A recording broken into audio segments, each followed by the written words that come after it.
Bonjour à tous, bienvenue dans ma nouvelle vidéo. Alors aujourd'hui, nous avons la grande conjonction entre Saturne et Jupiter. Et je crois même que c'est en ce moment pendant que je suis en train de faire la vidéo. Parce que en fait, j'ai regardé sur internet et il y avait qu'un seul truc qui était en temps réel. Vous voyez, et en fait, c'est un truc, c'est pas français, donc ça se passe pas en France. Mais en temps réel. Et c'est dommage parce en France, la météo est vraiment pas au rendez-vous avec, vous voyez, toute la France, enfin peut-être pas toute la France, mais une bonne partie de la France est sous les nuages. Donc c'est dommage. Donc je vous montre l'idée de ma vidéo. Nous allons utiliser la comète de Shoemaker-Levy 9 qui est sur la partie de ma date de naissance. Très important. Puisque ma date de naissance est le lien avec l'éclipse en France, puisque je suis né le 11 août. Donc l'éclipse en France est le 11 août. Et nous allons... Alors en fait, nous allons pas étudier les Saros, mais simplement, si vous avez vu mes autres vidéos sur les éclipses et le Saros, voilà. Donc la vidéo dont je vous parlais, c'est celle-là. Total Eclipse. Alors ici, vous avez une logique sur la logique du Saros. Dans cette vidéo. Donc on va pas faire cette logique-là. Hein. Allez, on passe à la suite. Donc je vais vous montrer. Bon, cette fois-ci, je vais pas faire de tableau comme je fais d'habitude. J'ai écrit le message comme ça. Donc, je vais vous faire voir les logiques du ciel. Que veut dire un Saros et un certain nombre d'éclipses qui se calculent. Alors là, je donne pas de précision parce qu'il faudrait faire toute une...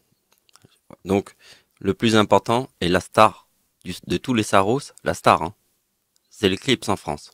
D'accord? C'est la star de tous les Saros. D'accord? Donc déjà, c'est très important de savoir ça. Donc, nous sommes dans une logique de grande conjonction entre Saturne et Jupiter. Maintenant, on va rentrer dans de la philosophie. La philosophie, c'est important, d'accord? Donc, l'événement le plus important, et je l'ai dit même après Edmond Halley, parce que si vous allez dans Google, regardez bien ce qui se passe. J'ai juste mis comète et la date, direct. Et ça marche toujours, hein. Donc vous voyez, tellement important le truc, il apparaît direct, hein. Juste mot comète et la date. Donc on a dit qu'on faisait de la philosophie. Donc la logique c'est quoi? C'est que comme il y a une grande conjonction, il y a forcément l'idée de la météorite que tous les humains ont vue. Parce que les humains ils sont capables de créer des buildings, donc ils sont capables de créer des télescopes.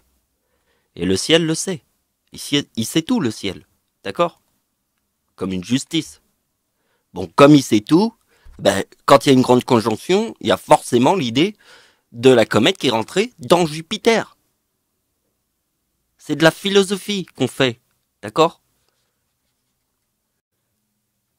Donc, j'aime répéter le chiffre 94 et la comète qui rentre dans Jupiter.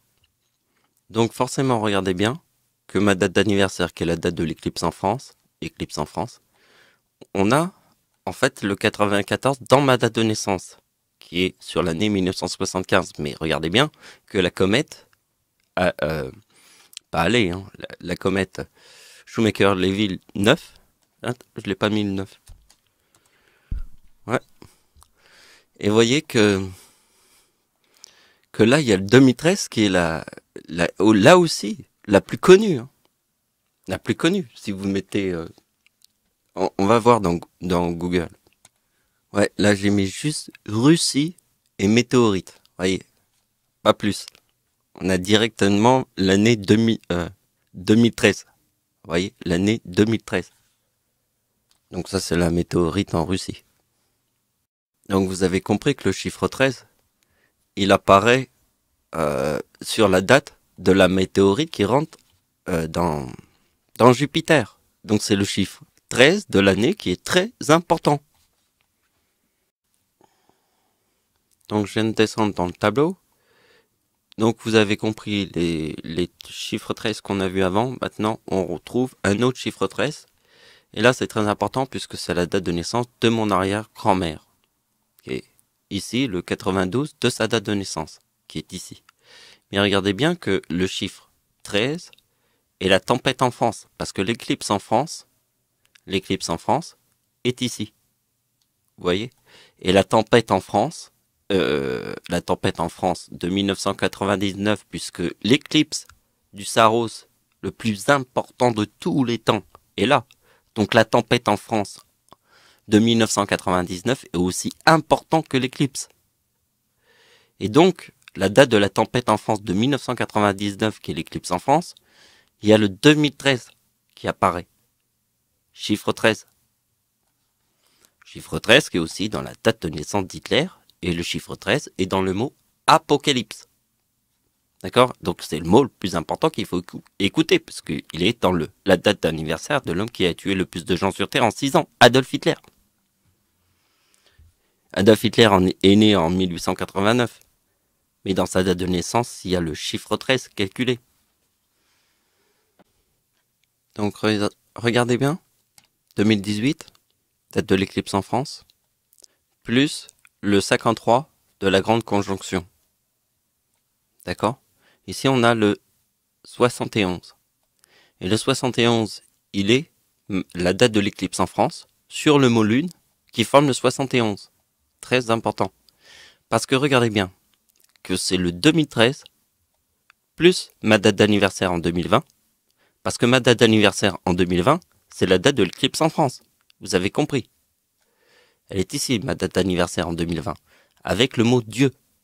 Donc c'est le mot Dieu plus la date du chiffre 13, qui est le 26 décembre, forme le 52 du mot lune. Et vous voyez ici. D'accord. Donc maintenant, je vous montre la réalité totale. La réalité totale, c'est ça. Vous voyez, le 58 qui est ici, plus le 2053 qui est ici, le 21 décembre. Et là, nous avons les 3 as. Et vous voulez savoir pourquoi? C'est la fin, ça va être la fin de la vidéo. Et ça va être le dernier truc que je vais vous montrer. Vous allez voir. Voilà. Donc ça, c'est un tableau que je vous montre souvent dans mes vidéos. Vraiment souvent. Donc, c'est normal puisque c'est mon arrière-grand-mère. Faut vraiment se dire que c'est mon arrière-grand-mère. Moi, je suis l'éclipse en France. Et que là, mon arrière-grand-mère, et juste avant le typhon qui était le 25 décembre, le soir de Noël, vous avez compris? Parce qu'il y a un typhon aux Philippines sur le soir de Noël. Et juste après, il y a eu le 26 décembre, l'éclipse. D'accord? Donc, il y a une éclipse le 26 décembre où l'ombre est à 100% au-dessus de l'épicentre du tsunami de 2004. Parce que le tsunami, il était en 2004. Et là, c'est l'éclipse où l'ombre passe au-dessus de l'épicentre du tsunami de 2004. D'accord? Donc, le 26 décembre, sur ma date de naissance, ça forme le chiffre 13. C'est ce que nous avons vu avant. Voilà, c'est la dernière opération que je vous montre. Donc comprenez bien que le 26 décembre, sur ma date de naissance, qui est la date aussi de l'éclipse en France, de 1999, puisque je suis né le 11 août, et que mon arrière-grand-mère, elle, est la date du 26 décembre. Hein? La tempête en France, la tempête du siècle. Hein? La tempête du siècle. Hein? Celle de l'éclipse en France. Et après, il y a eu le tsunami de 2004 sur la même date. Et après, il y a eu l'éclipse où l'ombre passe au-dessus de l'épicentre du tsunami de 2004.